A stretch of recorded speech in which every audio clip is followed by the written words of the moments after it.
Bwana Yesu asifiwe. Bwana Yesu asifiwe sana.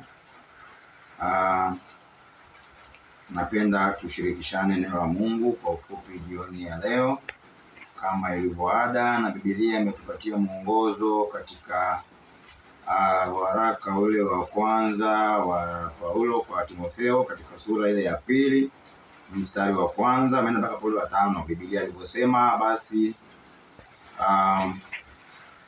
kabla ya mambo yote nalitaka dua, sala na maombezi na shukrani zifanyike kwa ajili ya watu wote, kwa ajili ya mfalme na wote wenye mamlaka, tuishi maisha ya utulivu na amani na katika utakatifu, la kubalika mbele za Mungu Mwokozi wetu, ambaye hutaka watu wote waokolewe na kupata kujua yaliyo kweli, kwa sababu Mungu wetu mmoja na mpatanishi kati ya Mungu na wanadamu ni mmoja, ambaye ni Kristo Yesu.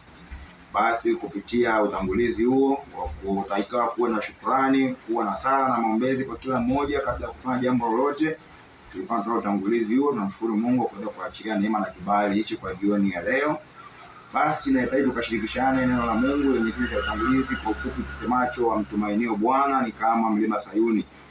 Tukitoa katika kitabu cha Zaburi 125, Biblia inasema wamtumainio Bwana ni kama mlima Sayuni, ambao hautatikisika wakaa milele. Kama milima izungukavyo Yerusalemu, ndivyo Bwana anavyowazunguka watu wake tangu sasa na hata milele.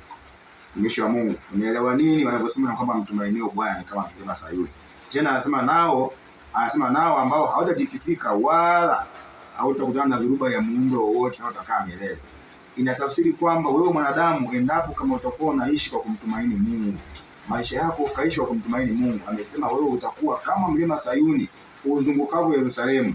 Tunaamini ya kwamba mlima ni kitu ambacho ni kwamba chenye ugumu, chenye ustahimilivu, ni kwamba hata kutokea na upepo, ukatokea na dhuruba muundo gani, mlima hauwezi kuhama kwa ajili ya utulivu wake. Ndio maana hii Yerusalemu umesema ni kwamba inavyostahimili Yerusalemu, kwa sababu imelindwa na milima, imezungukwa na milima, kwa hiyo haiwezi kutana na dhuruba ya muundo wowote. Yerusalemu imezungukwa na milima. Leo hii tukichukulia kama mazingira yetu ya Tanzania, kwa sababu hapo alikuwa anaongelea kama ilivyokuwa Yerusalemu na milima ya huko Yerusalemu. Sasa leo tuchukulie kama ilivyokuwa Tanzania, kwamba tukimtumainia Mungu ni kwamba hatutapata dhuruba yoyote, kama ilivyokuwa Tanzania ilivyozungukwa na milima mikubwa kama ilivyokuwa Kilimanjaro. Sababu mlima Kilimanjaro unaofahamu, kwa vile ambavyo Tanzania imezungukwa na mlima Kilimanjaro, hatuwezi kutana na dhuruba ya muundo wowote.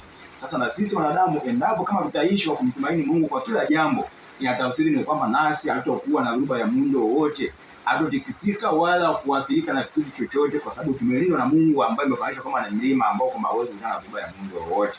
Ndio maana tunasema kwamba wamtumainio Bwana ni kama mlima Sayuni, nao hawatatikisika, nao watakaa milele.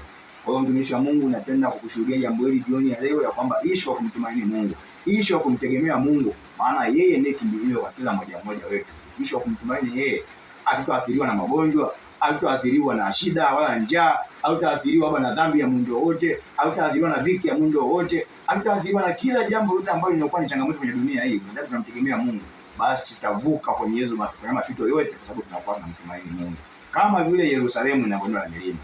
Basi nilipenda kushuhudia jambo hilo kwa mtumishi wa Mungu jioni.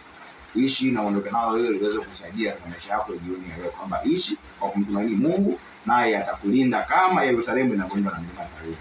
Jina la Bwana libarikiwe na uwe na jioni njema. Amen. Asante, barikiwe sana.